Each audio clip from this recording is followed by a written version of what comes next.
So welcome back. This is the platform of SP smart competitive hybrid schooling system. बच्चे आज हम लोग class 12th biology का CUET का डे 11 देख रहे हैं, जिसमें हम लोग इकोसिस्टम के पार्ट टेस्ट क्वेश्चन 25 डिस्कस कर रहे हैं। ठीक है, जिसमें फर्स्ट क्वेश्चन है इकोसिस्टम का, व्हाट इज़ स्ट्रेटिफिकेशन। स्ट्रेटिफिकेशन क्या होता है बेटा? जैसे स्ट्रेटिफिकेशंस, इसकी बेस्ट एग्जांपल हो सकती है बेटा ट्री। ठीक है, ट्री की जो कैनोपी होती है ना बेटा, ठीक है, वो ऑक्यूपाई करती है एक vertical strata of a forest, है ना। फॉरेस्ट के अंदर जैसे श्रब्स हो गई सेकंड लेयर, फर्स्ट लेयर क्या होती है, जैसे फर्स्ट लेयर फॉरेस्ट आ गया, second layer shrub, herbs and grasses occupy the bottom layer. ठीक है, तो उसको हम क्या बोलते हैं? स्ट्रेटिफिकेशन। मतलब हम क्या बोल सकते हैं इसमें? It is the vertical distributions of different animals occupy different trophic level on अर्थ। आप लोग एनिमल नहीं बोल सकते बच्चे, क्या बोल सकते हैं? Vertical distribution of different species occupy different level on earth. ठीक है, तो स्पेसिफिकली सिर्फ एनिमल के लिए नहीं, और भी बहुत सारी स्पीशीज़ हो सकती हैं। It is a vertical distribution of different human race occupying different level on earth. ठीक है, it is the vertical distribution of different aquatic animals occupy the different level on earth. It is a vertical distribution of different species. ठीक है बच्चे, occupy different level of earth. तो canopy क्या है बच्चे? एक लेयर होती है। क्या है? स्ट्रेटिफिकेशन क्या है? एक लेयर है ट्रीज़ की। जैसे टॉप वर्टिकल आ गया strata of the forest, shrubs second layer, herbs and grasses occupy the bottom layer. इसको हम क्या बोलते हैं? स्ट्रेटिफिकेशन। फिर क्वेश्चन नंबर 2 आता है, movement of energy in an ecosystem कैसी होती है बच्चे? मूवमेंट ऑफ एनर्जी सभी को पता होता है कि pyramid of energy is always unidirectional, कभी भी वो बाई डायरेक्शनल आपको नहीं दिखेगा। मतलब release of energy in ecosystem is always unidirectional, that is energy synthesized by autotroph is consumed by heterotrophs. Decomposition and mineralization of dead matter is done by microorganism and the energy is released back for refuse by the autotrophs. These events are repeated again and again. ठीक है, next question हमारे पास आता है, which of the following type of soils is present at bottom of reverse. ठीक है, तो अब इसमें क्या बोल सकते हो कि बॉटम्स ऑफ रिवर की किस टाइप की सॉइल्स आपको दिखती है? Loamy, alveoli, clay, Sands. तो बच्चे इसमें हम बोल सकते हैं कि जो एल्वेलाई सॉइल्स होती है बेटा, ठीक है, जो एल्वेलाई सॉइल्स है रिच इन ह्यूमस। ठीक है, the soil is formed by the sediment that are brought down by the river from the mountains. ठीक है, नेक्स्ट क्वेश्चन हमारे पास आता है, which of the following is a basic requirement of an ecosystem for sustainment and functioning of an ecosystem. ठीक है, तो क्या बोलोगे बच्चे इसमें? जो हमारे पास कांस्टेंट, देखो जैसे कांस्टेंट सप्लाई ऑफ वाटर गलत हो जाता है बच्चे इसमें। ठीक है, और क्या बोल सकते हैं? Constant supply of solar energy, और फिर उसके बाद कांस्टेंट सप्लाई ऑफ फूड। देखो इसमें हम बोल सकते हैं कि solar energy is responsible for what? Generation of new lives on earth. ठीक है, without light life can not sustain on earth. ठीक है, तो हम इसमें बोल सकते हैं कि constant solar energy is important. ये आएगा इधर। नेक्स्ट क्वेश्चन हमारे पास आता है बच्चे, क्वेश्चन नंबर 5।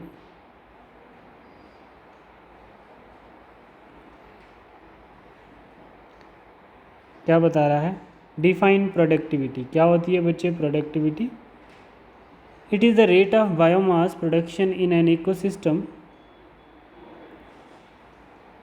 सही है, it is the rate of food production in ecosystem. It is the rate of energy production in ecosystem. A part is a right answer. Productivity की definition, rate of biomass production in an ecosystem, that is known as productivity. Next बता रहा है बच्चे, which of the following is the available biomass for the consumption of heterotrophs. उसको हम लोग क्या बोलते हैं? नेट प्राइमरी प्रोडक्टिविटी बोल सकते हैं। क्या बोलेंगे उसको? नेट प्राइमरी प्रोडक्टिविटी, जो अवेलेबल होता है हेटेरोट्रॉप्स के लिए, जो हम लोगों के लिए अवेलेबल होता है बायोमास, उसको हम नेट प्राइमरी प्रोडक्टिविटी बोल सकते हैं। ठीक है, ठीक है, मतलब आप ऐसा ध्यान रखिए कि net primary productivity available biomass for the consumption by the heterotrophs that is the herbivores and decomposers.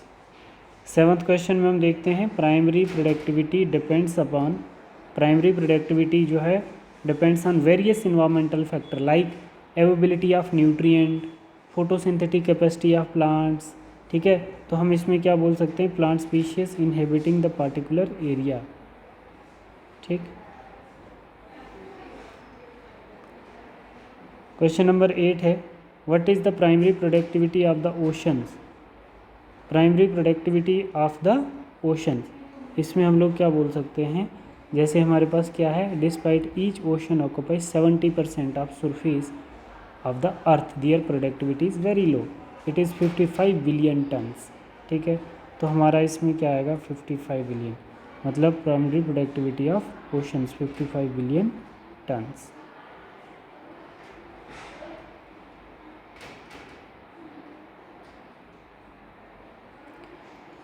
Which of the following refer to the farmer's friend as Keresis tapeworm earthworm? Earthworm is a farmer friend. ठीक है, because they create hole in the soil allowing the air to pass through it that keeps the soil aerated. ठीक है, fertile soil बनाने में help करता है। What constitute the detritus? Leaves and remains animals. ठीक है बच्चे, नेक्स्ट क्या आ सकता है आपका, leaves remain of animals, bark of flowers and fecal matter. Yes. Which of the following are the important step in the process of decomposition? Fermentation, leaching, catabolism, humidification, mineralization. Important step है बच्चे decomposition के, all of the above. All these process lead to proper decomposition of the matter that mix with the soils. Important है ये। Next, which of the following process cause water soluble inorganic nutrient to go down into the soil horizons? ठीक है, तो इसमें आप लोग क्या बताएंगे बच्चे, इसमें हम लोग बता सकते हैं कि जैसे हमारे पास inorganic nutrient go down into the soil horizon, तो उस प्रोसेस को हम लोगों ने क्या बोला था, उसको हम लीचिंग बोलते हैं। मतलब leaching is an important process of decomposition. ठीक है, 13 में बता रहा है which of the following is a dark coloured amorphous substance that is highly resistant to microbial action and undergo decomposition at an extraordinary slow rate in the soils. तो हमारे पास क्या होता है बच्चे, जैसे ह्यूमस हो गया, तो ह्यूमस क्या होता है, colloidal in natures and serve as a reservoir of nutrient inside the soil. It is degraded by some microbes and release of the inorganic nutrient from it occurs by the process called mineralization। ठीक है, तो हमारे पास क्या होगा, इसका डियोट्राइटस जो है बच्चे, detritus is a final answer. ठीक है, ह्यूमस नहीं, डेट्राइटस आएगा। नेक्स्ट क्वेश्चन है which of the following control the rate of decomposition of organic matter. तो इसमें हम बता सकते हैं बच्चे केमिकल कंपोजिशन ऑफ डेट्राइटस, ये भी ठीक है बच्चे, with respect to organic matter. ठीक है, पार्टिकुलर क्लाइमेटिक कंडीशंस, ये भी सही है बच्चे। ठीक है, the decomposition rate is lower of the detritus is rich in lignin and chitins and quicker if detritus is rich in nitrogen and water soluble substance like sugar. ठीक है, तो हमारा जो सी पार्ट है बच्चे वो सही है, दोनों स्टेटमेंट हमारे इस क्वेश्चन के ठीक है। क्वेश्चन नंबर 15 में बता रहा है what amount of photosynthetic active radiation is captured by the autotroph due to which the entire living world survive। देखो, इसमें हम बता सकते हैं कि sun is the only source of energy for all the ecosystem on earth. Plants and the photosynthetic bacteria fix sun radiant energy to make food from simple inorganic material and this is only 2 to 10% of the sun radiations. ठीक है, out of 50। Next बता रहा है which among the following the major producer in a terrestrial ecosystem. देखो बच्चे, हम यहाँ पे बता सकते हैं कि terrestrial ecosystem are the major producer are vascular plants that have no persistent woody stems above the ground. तो हम यहाँ पे क्या बोलेंगे बच्चे, इसका क्या आएगा हमारे पास, इसका हमारे पास आएगा जैसे एल्गा एंड फाइटोप्लैंक्टन, क्या है ये, मेजर प्रोड्यूसर, क्या है ये, मेजर प्रोड्यूसर हैं किसमें, टेरेस्ट्रियल इकोसिस्टम में।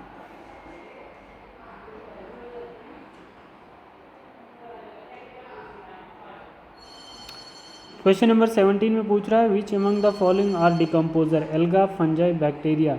फंजाई और बैक्टीरिया को हम लोग क्या बोलते हैं, डिकम्पोजर बोलते हैं, ठीक है। हेटेरोट्रॉपिक ऑर्गेनिजम्स हैं that form the detritus food chain. Question number 18 में बता रहा है which among the following animals are omnivorous, इसमें से बताओ ओमनीवोरस कौन से ऑर्गेनिजम्स हैं बच्चे। Omnivorous are animals that eat both plants and animals, that is जैसे हम बोल सकते हैं chimpanzee, squirrel, dog, crow and cockroach. तो इसमें हमारे पास क्या क्या आ गया, क्राउ भी आ गया, ठीक है, कॉकरोच भी आ गया, लाइन नहीं आएगा, both and B is a right answer, ठीक है बच्चे। क्वेश्चन नंबर 19 में पूछ रहा है primary consumer belong to which of the following trophic level in the food chains, ठीक है। तो हम यहाँ पर क्या बोल सकते हैं कि बच्चे organisms occupied a place in the natural surrounding are the community according to the feeding relationship with other based on the source of the nutrition of food, ठीक है। तो क्या बोल सकते हैं ट्रॉपिक लेवल, किस ट्रॉपिक लेवल पे, second trophic level पे आपको मिलेगा। प्राइमरी कंज्यूमर का सेकेंड ट्रॉपिक लेवल होगा ना, प्राइमरी प्रोड्यूसर होगा ग्रास, तो consumer secondary trophic level, second. What happened to energy is successive tropic level? What happened to energy at successive tropic level? तो इसमें हम बोल सकते हैं बच्चे it decrease, मतलब क्या हुआ इसका, the amount of energy decrease at successive tropic level। जैसे जैसे एनर्जी ऊपर बढ़ती जाएगी वैसे वैसे हमारा, जैसे जैसे ट्रॉपिक लेवल इंक्रीज करेगा वैसे हमारी एनर्जी डिक्रीज करेगी। When the organism die at the converted to detritus that serve as an energy source for decomposer, ठीक है। organism at each tropic level depend on those at lower tropic level for the energy demands। तो पहला answer हमारा सही हो गया। what is standing crop, बहुत important है बच्चे, इसको ध्यान रखना कि स्टैंडिंग क्रॉप्स क्या होते हैं बच्चे। स्टैंडिंग क्रॉप्स होता है measures biomass of living organism. किसी भी लिविंग ऑर्गेनिजम्स में जब हम बायोमास का मेजर करते हैं are number in a particular unit area, तो उसको मतलब किसी लिविंग ऑर्गेनिजम्स के बायोमास को जब हम मेजर करते हैं तो उसमें कितना बायोमास है लिविंग ऑर्गेनिजम्स में, तो उसको हम स्टैंडिंग क्रॉप कहते हैं। It is certain mass of energy at a trophic level at a particular times, ठीक है, नहीं, it is certain mass of living materials at a trophic level at a particular time. किसी भी trophic level में किसी living organism का जो source of energy है विच इज़ बायोमास, तो उसको हम क्या बोलते हैं, स्टैंडिंग क्रॉप बोलेंगे। क्लियर है बच्चे, ठीक है। तो नेक्स्ट क्वेश्चन हमारे पास आता है what is the amount of energy that get transformed each trophic level starting from the lower trophic level. तो हमारे पास क्या बनेगा बच्चे, इसका मतलब 10%। Amount of energy get transform from trophic to lower to higher, कितना, 10%। मतलब हम बोल सकते हैं बेटा यहाँ पे कि जो transfer of energy follow 10% law, only 10% of energy is transfer from each trophic level to starting the following of the lower trophic level, ठीक है बेटा, ठीक है। नेक्स्ट 23rd क्वेश्चन और 24 और 25, आप लोग ये 3 के 3 क्वेश्चन देखना बच्चे। अगर कुछ डाउट होगा तो आप लोग मुझे पूछ सकते हैं, ठीक है। ये पायरामिड ऑफ बायोमास आपको दिख रहा है, ठीक है, और यहाँ पे आप लोगों को पायरामिड ऑफ एनर्जी दिखेगी, among pyramid of number, pyramid of biomass and pyramid of energy which pyramid can never be inverted, pyramid of energy.